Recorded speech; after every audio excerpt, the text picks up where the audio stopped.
Hello students, আজিলৈ আইছো SS final 2026 ৰ কাৰণে এডুকেশ্যনৰ মোস্ট ইম্পৰ্টেন্ট এটা টপিক হেতু হৈছে কোৱাৰ্টাইল ডিভিজন অসমীয়াত ক'বলৈ গ'লে চতুৰ্থক বিচ্যুতি পৰীক্ষাত কিন্তু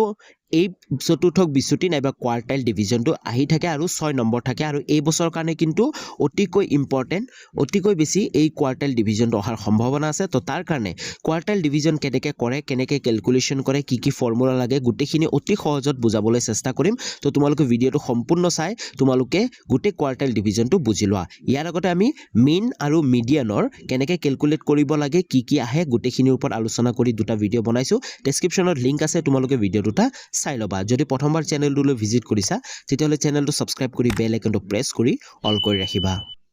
তো ইয়াৰ আগতে আমি মিন ওলোৱা আৰু মিডিয়ান ওলোৱা দুটা ভিডিও বনাইছিলো সেই ভিডিও দুটা যদি চোৱা নাই পুনৰবাৰ কৈছো এই ভিডিওটো ডেসক্ৰিপচনত দুইটা ভিডিও লিংক থাকিব তোমালোকে চাই লবা কাৰণ তোমালোকৰ পৰীক্ষাত কিন্তু যিকোনো এটা কৰিব আহিব দেই এই বছৰ আহিব প্ৰত্যেক বছৰ আহে তোমালোকৰ হয়তো মিন ওলাব দিব পাৰে মিনটো কিন্তু 2025 আহি গৈছিল তো মিন ওলাব এই বছৰ নাহিব পাৰে এই বছৰৰ কাৰণে কিন্তু ইম্পৰ্টেন্ট মিডিয়ান যিটো অলৰেডি বনাই থৈ দিছো তাৰ উপৰি আৰু এটা আছে সেইটো হৈছে কোৱাৰ্টাইল ডিভিজন অসমীয়াত ক'বলৈ গ'লে সেইটো হৈছে চতুৰ্থক বিচ্যুতি ওকে এই চতুৰ্থক বিচ্যুতিনো কেনেকৈ ওলায় সেম যেনেকৈ মিন আৰু মিডিয়ান ওলাইছো তেনেকৈ ওলাব লাগিব আমাক সেম তেনেকুৱা আমাক টেবল এটা দিয়া থাকিব য'ত আমাৰ ক্লাছ ইন্টাৰভেল দিয়া থাকিব আমাক ফ্ৰিকুৱেন্সি দিয়া থাকিব হয়নে আৰু এই যি টেবুলটো আছে টেবুলটোৰ সহায়তে আমি কৰিব লাগিব কিন্তু তাৰ আগত তোমালোকক টেবুলটো কৰাৰ আগত তোমালোকক কৈ দিও এই চতুৰ্থক বিচ্যুতি অথবা কোৱাৰ্টাইল ডিভিজন কৰাৰ আগত তোমালোকে তিনটা ফৰ্মুলা মনত ৰাখিব লাগিব তো যিটো লাষ্ট ফৰ্মুলা আছে q equal to q3 minus q1 divide by 2 এটো হৈছে মেইন আমাৰ চতুৰ্থক বিচ্যুতি ওলোৱা ফৰ্মুলা কিন্তু চতুৰ্থক বিচ্যুতি ওলোৱা ফৰ্মুলাটো ইউজ কৰাৰ আগত আৰু দুটা ফৰ্মুলা আমাৰ ইউজ কৰিব লাগিব সেই হৈছে কোৱাৰ্টাইল 1 ওলাব লাগিব আৰু কোৱাৰ্টাইল 3 ওলাব লাগিব তো কোৱাৰ্টাইল 1 আৰু 3 ফৰ্মুলাটো তোমালোকে চাব পাৰা l plus n by 4 minus fm divided by f into I আৰু কোৱাৰ্টাইল 3 ফৰ্মুলাটো হৈছে l plus 3n by 4 minus fm by f into I তোমালোকে এই ফৰ্মুলা গিটা মনত ৰাখিবা কাৰণ এক্সামত কিন্তু তোমালোকৰ 1 মাৰ্কৰ কাৰণে কিন্তু ফৰ্মুলা লিখিব দিব পাৰে ওকে তো আমি গোটেইখিনি কৰি যাম কিন্তু তাৰ আগতে তোমালোকক কৈ দিও যে আমি টেবুলটো কৰিব লাগিব হয়নে ইয়াৰ আগৰ ভিডিও গিটা যদি চাইছা তোমালোক গম পা আমি টেবুলটো কৰি লম এইটোৰ সহায়তে যি আমি প্ৰথম টেবুলটোৰ নাম থাকিব আমাৰ CI মানে ক্লাছ ইন্টাৰভেল ওকে আমি CI লিখি ললো তাৰ পিছত আমাৰ নেক্সটটো থাকে কি আমাৰ f থাকে f মানে আমি ফ্ৰিকুৱেন্সি খিনি লিখিব লাগিব আৰু তাৰ লগত আমাৰ কি লাগিব cf লাগিব হয় না কিউমুলেটিভ ফ্ৰিকুৱেন্সি আমাৰ লাগিব তো জেনেকে আমাক ইয়াতে দিয়া আছে আমি গুটেখিনি চাই লিখিলো যে প্ৰথমটো আমাক দিয়া আছে সোৱা কিমান দিয়া আছে ci 85 to 89 সেকেন্ডটো আমাক দিয়া আছে 80 to 84 এনেকে গুটেকিটা তোমালোকে লিখি লবা তো তোমালোকে চাব পাৰা আমি CI খিনি লিখি ললো এতিয়া নেক্সট আমি F খিনি লিখো মানে ফ্ৰিকুৱেন্সিবোৰ যেনেকৈ আছে লিখি লম তো ফ্ৰিকুৱেন্সি প্ৰথম কি আছিল আমাৰ 2 আছিল তাৰ পিছত আমাৰ 3 আছিল তাৰ পিছত আমাৰ 5 আছিল এনেকৈ গুটেকিটা তোমালোকে আগে লিখিল তো তোমালোকে চাব পাৰা আমি ফ্ৰিকুৱেন্সি খিনিও লিখি ললো কিন্তু তাৰ লগত চাবা ফ্ৰিকুৱেন্সিত আমাৰ 60 দিছে এই 60 টো বহুতে ইম্পৰ্টেন্ট যদি লাষ্ট ভিডিওবোৰ চাইছা তেতিয়া তোমালোকে গম পা 60 দিছে এতিয়া আমি CF ওলাম CF কেনেকৈ ওলাম মই পুনৰ লাষ্ট ভিডিওটো কৈছিলো এতিয়া আমাৰ আৰু এই প্ৰশ্নখনৰ কাম নাই এতিয়া আমি ইয়াতে তোমালোকে চালে হ'ব জাস্ট তোমালোকে এই তিনটা বস্তু ফৰ্মুলা কিটা কিন্তু মনত ৰাখিব লাগিব ওকে তো সোৱা এতিয়া আমি CF কেনেকৈ ওলাম CF ওলাবৰ কাৰণে আমি কি কৰিব লাগিব আমি চাব লাগিব যে কোৰ পৰা কলৈ গৈছে সৰুৰ পৰা ডাঙৰলৈ আমি চাব লাগিব তো সোৱা 35 আছে একেবাৰে সৰু ক্লাছ ইন্টাৰভেল আছে শ্ৰেণী অন্তৰ একে ওপৰলৈ গৈছে মানে এইফালৰ পৰা গৈছে তো এইফালৰ পৰা যদি গৈছে তলৰ পৰা গৈছে আমি তলৰ পৰা ওলাব লাগিব কিন্তু মেট্ৰিকত বা বেলেগ কিছুমান সাবজেক্টত কিন্তু উল্টা থাকে ওকে তো এটো জানি থোৱা ভাল আৰু তো সোৱা আমাৰ যি লাষ্ট যোনটো CI আছে তাৰ 35 to 39 আমাৰ ফ্ৰিকুৱেন্সি কিমান 3 তো ইয়াৰো CF টো 3 হ'ব বুজি পাইছা তাৰ পিছত তাৰ ওপৰৰ CF টো কি হ'ব A3 প্লাস তাৰ AF2 ফ্ৰিকুৱেন্সি টো প্লাস হ'ব তো 3 plus 3 কি হৈ গল আমাৰ 6 হৈ গল তাৰ পিছত 6 plus 4 কৰিলে আমি পাম কিমান 10 পাম তাৰ পিছত 10 plus 6 আমি কিমান পাম 16 পাম 16 plus 7 আমি কিমান পাম 23 পালো হয় না 23 plus 12 কৰিলে আমি কিমান পাম 35 পাম 35 plus 8 কৰিলে আমি কিমান পাম 43 পাম 43 plus 7 কৰিলে আমি পাম 50 হয় না তাছত 50 plus 5 কৰিলে আমি 55 পাম তাছত 55 plus 3 কৰিলে আমি 58 পাম আৰু 58 plus 2 কৰিলে আমি 60 পাম তো তোমালোকে সোৱা লাষ্ট যোনটো CF আমাৰ ওলাল হেতু ওলাইছে কিমান আমাৰ 60 আৰু আমাৰ তোমালোকে এটা সোৱা যোনটো n টো দি আছিল n ৰ ভ্যালু 60 যদি এই 60 আৰু 60 ডাইৰেক্ট মানে মিলিছে তেতিয়া গম পাবা যে তোমালোকৰ এই ক্যালকুলেশনখিনি মানে CF ওলোৱা কাৰেক্ট হৈছে যদি তোমালোকৰ লাষ্ট যোনটো CF আছে সেইটো আৰু তোমালোকৰ n টো যদি নিমিলে তেতিয়াহ'লে তোমালোকৰ কিবা এটা ভুল হ'ব পাৰে ওকে তো আমি ওলাই পেলালো আমি বক্সখন তোমালোক এনেকৈ ধুনীয়াকৈ বনাই CIF আৰু CF ওলাই পেলাবা এতিয়া প্ৰথমে আমি ওলাব লাগিব এতিয়া Q1 টো লাগিব তো Q1 ৰ ফৰ্মুলাটো কি আছিল মই ইয়াতে দেখাই দি আছো তোমালোকক Q1 আছিল Q1 লাগিব আমাক Q1 ৰ ফৰ্মুলা আছিল L plus n/4 minus fm divide by f bracket into I ইয়াৰ আগতো আমি যি মিডিয়ান ওলাইছিলো তাতো সেম ফৰ্মুলা ইউজ হৈছিল তো যদি চোৱাইছা তেতিয়াহ'লে তোমালোকে বহুখিনি বুজি পাবা যদি তোমালোকে প্ৰথমবাৰ চাই আছা তাৰ আগৰ ভিডিঅ' কিটাও চাবা কিন্তু যদি বুজি নোপোৱা কিবা হলে কমেন্ট কৰি জনাবা তো এতিয়া আমাৰ চোৱা আমাৰ কি লাগিব আমি এতিয়া মিডিয়ানটো ওলাব লাগিব তো ইয়াতে চোৱা n/4 এই n/4 ৰ সহায়তে আমি ওলাম তো চোৱা আমাৰ কি দিছে n/4 দিছে তো n ৰ ভ্যালু কিমান n ৰ ভ্যালুটো আমাক দিয়া আছে n ৰ ভ্যালু আমাক কিমান দিয়া আছে 60 তো 60 ডিভাইড বাই 4 কৰিলে আমি যি এনসাৰটো পাম সেইটো সহায়তে আমি কি ওলাব পাৰিম আমাৰ এই আমি গুটেখিনি ভ্যালু লব পাৰিম তো 64 দি যদি আমি ডিভাইড কৰো তা আমি কিমান পাও 15 পাও ওকে বুজি পাইছা এতিয়া তোমালোকে চাব লাগে টেবুলটো যে 15 টো কোত আহে এই 15 টোক আহে কোত সোৱা আমি CF বুৰত চাম 3 নাই 16 yes 16 ত আহি আছে সোৱা 10 ত আহা নাই মানে 10 ৰ ভিতৰত 15 টো আছে নেকি নাই 15 টো ডাঙৰ হৈ গৈছে তো 16 সোৱা ইয়াতো তুমি ডাইৰেক্ট ইয়াতে 15 হলে 15 থাকিব লাগিব ইয়া 15 ৰ পে ডাঙৰটোৱে হ'ব তো 16 তো এই লাইনটো আমাৰ যোনটো আছে এই লাইনটো আমাৰ হৈ যাব Q1 বুজি পাইছা তো এই লাইনটো আমাৰ হৈ গল কি Q1 তো এমালকে ইয়াতে লিখি দিব পাৰা Q1 বুলি লিখি দিব পাৰা ওকে তো Q1 তো ইয়াৰ আমি কি কৰিব লাগিব যি CI আছে এটা Q1 চাও তোমালোকে আকৌ এবাৰ চাই লোৱা ভালকে বুজি লোৱা আমাৰ কি লাগিব L লাগিব তো আমি L ওলাব লাগিব তাৰ পিছত আমি n/4 টো পালোৱে হয় নে নাই n/4 আমি কিমান পালো 15 পালোৱে দেখা পাইছা তাৰ পিছত আমাৰ কি লাগিব FM লাগিব তাৰ পিছত আমাৰ কি লাগিব F লাগিব তাৰ পিছত আৰু আমাৰ কি লাগিব I লাগিব তো এইগিটা আমি ওলাইলো এটা L কোনটো হ'ব L হ'ব তোমালোক L হ'ব এই যেটো আমি Q1 পাইছো ইয়াৰ যোনটো CI ৰ লোৱাৰ বন্ডটো আছিল মানে নিম্ন যেটো আমাৰ নিম্নটো আছিল সেই 50 আছিল তো এই 50 টোৱে হ'ব তো L ৰ জাগাত 50 টো হ'ব কিন্তু আৰু এটা কথা 50 টো নহয় 50 ৰ পৰা -0.5 কৰিব লাগিব তোমালোকৰ কিতাপত এই নিয়মটো আছে 0.5 মাইনাস কৰিব লাগিব তো 50 ৰ পৰা যদি আমি 0.5 মাইনাস কৰো তো আমাৰ আনসাৰটো ওলাই 49.5 তো এতিয়া আমাৰ L ৰ ভ্যালু আমি কিমান লম 49.5 ভুল নকৰিবা তোমালোকে 50 নলবা 49.5 লম তাৰপিছত FM কোনটো হয় FM টো হ'ব আমাৰ আমি যেটো Q1 পাইছো যোনটো আমি লাইন পাইছো সেই লাইনৰ যি CF খিনি আছে CF প্ৰিভিয়াস CF টো মানে আগৰ CF টো সৰু CF টো তো হেতু কি 16 ৰ আগত কি আছিল 10 তো 10 টো হ'ব আমাৰ কি FM এতেও বাৰু লিখি দি আছো FM ওকে তো FM ত আমি কিমান লিখিম 10 লিখিম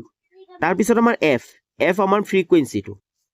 মানে ফ্ৰিকোয়েন্সি কোনটো যোনটো লাইন আমি লৈছিলো তাৰ যেটো ফ্ৰিকোয়েন্সি আছিল মানে 6 তো 6 টো হ'ব আমাৰ কি F তো F ৰ ঠাইত আমি কি লিখিলো C এতিয়া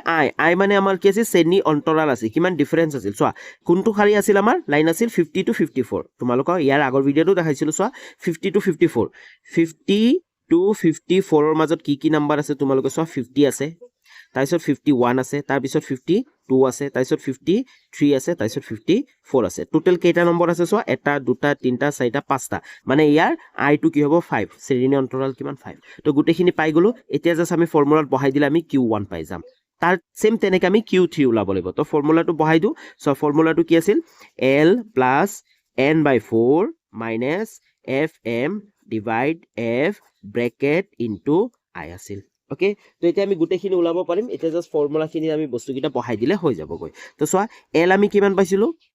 L আমি পাইছিলো হল 49.5 তো L ৰ ঠাইত আমি 49.5 বহাও তাৰ পিছত কি আছে প্লাস আছে প্লাস বহাম তাৰ পিছত ব্ৰেকেট আছে ব্ৰেকেট দিম n/4 মানে আমি ওলাইছিলো ন n/4 মানে কিমান 15 হয়নে Q1 ৰ কাৰণে 15 তো 15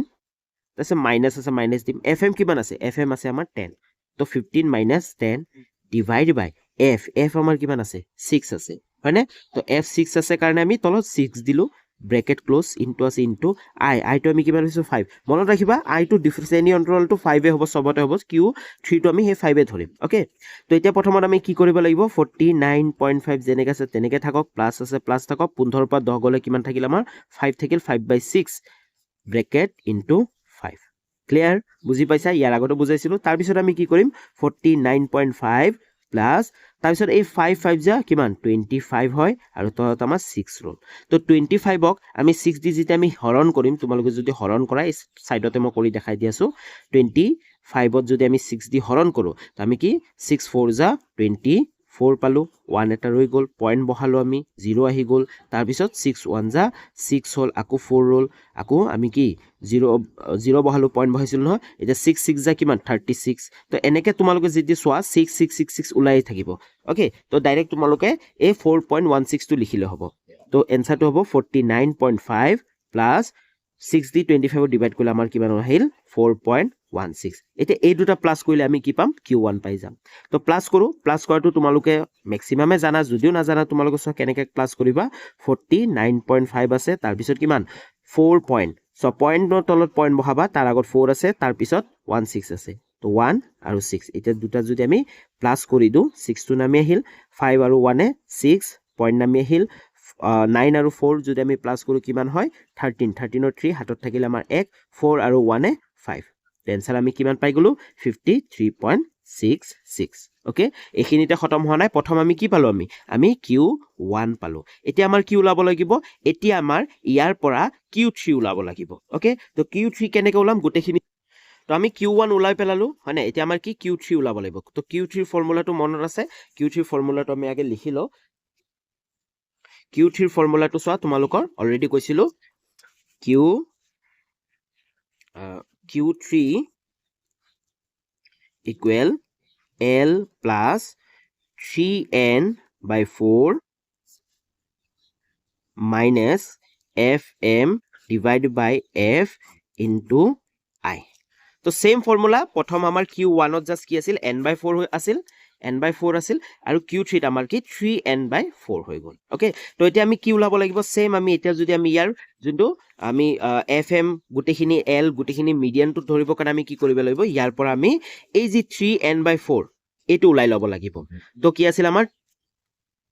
3n by 4 আমি ওলাই লব লাগিব তো 3 into n ৰ ভ্যালু কিমান আছিল ইয়াৰ আগত আমি লৈছিলো হয় না লিখাই থাকে আমাৰ n ৰ ভ্যালুটো তো n ৰ ভ্যালুটো আছিল আমাৰ 60 হয় না তোমালোকে দেখা পাইছা 60 তো 3 into 60 by 4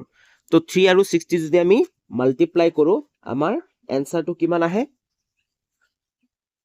এনসাৰটো আহে আমাৰ 180 ওকে 180 by 4 তো 180 যদি 4 আমি ডিভাইড কৰো আমাৰ এনসাৰটো আহিব 45 আহিব তো এতিয়া ইয়াৰ 3n by 4 আমাৰ কি পালো আমি 45 পালো ওকে বুজি পাইছা তো এতিয়া আমি বাকিখিনি ওলাই যাব পাৰিম তো 45 চোৱা এটা 45 এতিয়া আমি আকু টেবুলটো লাগিব নহয় তো 45 টো ক'ত আছে 16 ত নাই 23 ত নাই 35 ত নাই 43 টো নাই 50 ত আছে মানে এই 50 ভিতৰত 49 আছিল তো এটো আমাৰ কি আহি গল q3 আহি গল তো সেম তেনেকে ইয়াৰ যোনটো 70 টো আছে হেতু 70 ৰ পৰা 5 মাইনাস 0.5 কৰিলে আমি কিমান পাও 69.5 এটো হ'ব আমাৰ l হয় না আমি লিখি লব পাৰিম তলত এতিয়া আমাৰ l ইকুৱেল টু কিমান পালো আমি 69.5 হয় না তাৰ পিছত আমাৰ কি লাগিব তাৰ পিছত আমাৰ সেই লাইনটোৰ যোনটো প্ৰিভিয়াস টো আছিল এটো হয় আমাৰ fm হয় না নাই fm হয় তো fm আমি কিমান পালো 43 পালো তাৰ পিছত আমাৰ কি লাগে আমাৰ f লাগে f আমি কিমান পালো সেই লাইনটোৰ q3 ৰ ফ্ৰিকোয়েন্সি কিমান আছে 7 তো আমি কিমান পালো f আমি পালো 7 ওকে আৰু কি ৰৈ গল i টো অলৰেডি আমি আগত ওলালোৱে কিমান 5 আছিল হয়নে তো একিটাৰ সহায়ত আমি কৰি দিব পাৰিম এটা কৰিম সো ফৰ্মুলা মতে তো ফৰ্মুলাটো এবাৰ লিখি ল সো সো l কিমান আছে আমাৰ 69.5 তো l ৰ ঠাইত আমি কি লিখিম 69.5 তাৰ পিছত প্লাস আছে প্লাস দিম তাৰ পিছত ব্ৰেকেট আছে ব্ৰেকেট দিম 3n by 4 আমি অলৰেডি ওলালো 3n by 4 মানে 45 হয় হয়নে নাই তো 45 লিখি ল 45 তাৰ পিছত মাইনাস আছে মাইনাস fm আমি কিমান পালো 43 পালো তো 43 ডিভাইড এতিয়া কি আছে আমাৰ f আছে f আমি কিমান পাইছো 7 পাইছো তো 7 দি আমি ডিভাইড কৰিম ব্ৰেকেট ক্লোজ ইনটু i টো অলৰেডি পালো আমি 5 পালো ওকে তো প্ৰথমত আমি কি কৰিম 69.5 সেমে থাকিব এই 45 ৰ পৰা 43 আমি যদি ডিভাইড কৰো আমাৰ এনসাৰটো কিমান আহে 2 আহে আৰু তলত 7 ৰল আৰু ইনটু 5 ৰৈ গল বুজি পাইছা তাৰ পিছত কি কৰিম আমি নেক্সট 69.5 থাকিব প্লাস থাকিব 25 যে কিমান হল আমাৰ 10 তলত কিমান থাকিল 7 তো এতিয়া 10 ক যদি আমি 7 দি ডিভাইড কৰো তো 7 1 যা 7 3 ৰৈ যাব পইণ্ট বহি যাব হয়নে নাই তাৰ পিছত 0 আহি গল তাৰ পিছত আমাৰ 7 4 যা কিমান আহিল আমাৰ 28 আহিল আকৌ কিমান আমাৰ 2 ৰৈ যাব তো এনেকে 0 বহিব আৰু 7 2 যা 14 হয় না এনেকে উলাই থাকিব ওকে তো 1.42 লিখি দিলে হৈ যাব আমাৰ তো এতিয়া আমি লিখিম 69.5 প্লাস 1.42 এইটোটা আমি প্লাস কৰিলে আমি কি পাম q3 তো আমি পাই যাম হয় না q3 পাই যাম তো প্লাস কৰা আকৌ 69.5 আছিল আৰু এটো 1.42 আছিল দুটা যদি আমি প্লাস কৰো আমি পাও 2 টো নামি আহে 5 4 9 পইণ্ট টো নামি আহিব 9 + 1 10 0 হাতত থাকিলে আমাৰ x 6 আৰু 1 7 তো আমি আনসাৰটো পালো 70.92 ওকে তো আমি q3 ও পাই গলো তো সোয়া ইয়াৰ আগত আমি q1 আমাৰ কিমান পাইছিলো 53.66 q3 আমি পাই গলো এটো q3 হয় q3 আমি পাই গলো 70.92 এতিয়া আমি যি আমাৰ কোয়াৰ্টাইল ডিভিজনটো আছিল সেই ফৰ্মুলাটো ইউজ কৰিম মানে যোনটো 3 নম্বৰ আমাৰ ফৰ্মুলাটো আছিল সেইটো আমি এতিয়া ইউজ কৰিলে আমাৰ লাস্ট ফৰ্মুলা কোয়াৰ্টাইল ডিভিজন ফৰ্মুলাটো ইউজ কৰিলে আমাৰ L টো ওলাই যাব তো ইয়াতে কৰি দিও মই গুটেখিনিত অলৰেডি আমি কৰিলৈ হয়নে তো সো এতিয়া কোয়াৰ্টাইল ডিভিজনটো আমাৰ কি হ'ব ফৰ্মুলাটো আমি লিখিলো আকৌ পুনৰ তো q ইকুৱেল আমাৰ কি আছিল q3 যিমান ওলাইছে তাৰপে q1 মাইনাস কৰিম আৰু ডিভাইড 2 কৰিম ক্লিয়াৰ বুজি পাইছা তো এতিয়া আমাৰ q3 প্ৰথমত সোৱা q ইকুৱেল টু q3 কিমান পাইছিলো আমি এই মাত্ৰ কৰিলো হয় নাই q3 আমি পাইছিলো 70.92 তো আমি 70.92 লিখিলো মাইনাস আছে মাইনাস লিখিলো q1 আমাৰ কিমান ওলাইছিল q1 আমাৰ ওলাইছিল 53.66 তো 53.66 ডিভাইড 2 এটা প্ৰথমত আমি কি কৰিম এই 70.92 ৰ পৰা 53.66 ডিভাইড কৰিম তো কৰিলো আমি 70.92 আৰু নেক্সট কিমান মাইনাস কৰিব লাগিব 53.66 মাইনাস কৰিব লাগিব আমি যেতিয়া মাইনাস কৰিম তো সোৱা 2 ৰ পৰা 6 যাব নোৱাৰে এক ধাৰ কৰিলো 12 হল 12 ৰ পৰা 6 গলে 6 তাৰ পিছত এটা 8 হল 8 ৰ পৰা 6 গলে 2 পইণ্টটো নামি আহিল 0 আছে 0 ৰ পৰা 3 যাব নোৱাৰে এক ধাৰ কৰিলো 10 10 ৰ পৰা 3 গলে আমাৰ কিমান 7 এটা থাকিল কিমান 6 6 ৰ পৰা 5 গলে 1 তো এনসাৰটো আমাৰ আহি গল ওপৰৰ এনসাৰটো আমাৰ আহি গল কিমান 17.26 আৰু তলৰ ৰৈ গল কিমান 2 এটা 2 দি 17.26 ৰ আমি ডিভাইড কৰিলে আমাৰ এনসাৰটো পাই যাম তো 17.26 ক আমি 2 দি ডিভাইড কৰিম এতিয়া পইণ্টটো নাই বুলি ধৰি লোৱা পইণ্টটো নাই তো প্ৰথমে এই দুটাক চাও 2 8 যা 16 হয় 6 নামি আহে 2 নামি আহে 7 ৰ পৰা 6 গলে 1 তো 6 3 যা 2 3 যা সৰি 2 6 যা 12 সৰি আৰু কিমান ৰহে 6 নামি আহিল 2 3 যা 6 তো আমাৰ এনসাৰটো কিমান পালো আমি q যোনটো আছিল আমাৰ কোয়াৰ্টাইল ডিভিজন এনসাৰটো পাইছো আমি 863 863 নহয় কিন্তু কিমান টা এটো 17.26 দুটা নম্বৰ আগত পইণ্ট আছিল তো 1 2 তো এনসাৰটো আমি পাইছো 8.63 বুজি পাইছা তো যদি তোমালোকে বুজি পাইছা ভিডিওটো লাইক কৰি দিবা আৰু এই কোয়াৰ্টাইল ডিভিজনটো কিন্তু চাই যাবা কাৰণ এই বছৰৰ কাৰণে কিন্তু এই যে কোয়াৰ্টাইল ডিভিজনটো কিন্তু কমন হৈ আছে ওকে কোয়াৰ্টাইল ডিভিজনটো অহাৰ সম্ভাৱনা বেছি আছে ইয়াৰ আগত আমি এজিউ মিন মেথড মিন উলিওৱা মিডিয়ান উলিওৱা দুটা ভিডিও বনাইছো সেই দুটা ভিডিও চাই যাবা কাৰণ পৰীক্ষাত কোনটো আহে কব নোৱাৰি কিন্তু আহাটো আহিব আৰু 6 নম্বৰ থাকিব তোমালোকৰ তো বহুখিনি নম্বৰ আৰু এটো একেবাৰে সহজ হয় অতি সহজত বুজাবলৈ চেষ্টা কৰিছো যদি বুজি পাইছা কমেন্ট এটা কৰি জনাবা তো পুনৰ চাইলো আমাৰ এনেকা কি দিয়া থাকিব এটা ডাটা টেবুল দিয়া থাকিব তাৰ পৰা প্ৰথমতে আমি কি কৰিম ডাটা টেবুল খিনিৰ CF খিনি উলাই লম হয়নে একেবাৰে বুজি পাইছা তো CF খিনি উলোৱাৰ কাৰণে আৰু আমাৰ এই তিনটা ফৰ্মুলা আছে এই তিনটা ফৰ্মুলা খিনি মনত ৰাখিবা পাহৰি নাযাবা এই তিনটা ফৰ্মুলা আমাৰ কোয়াৰ্টাইল ডিভিজনত ইউজ হ'ব হয়নে তো গুটেখিনি বুজি পাইছা যদি বুজি পাইছা বহুত ধন্যবাদ যদি তোমালোকে যি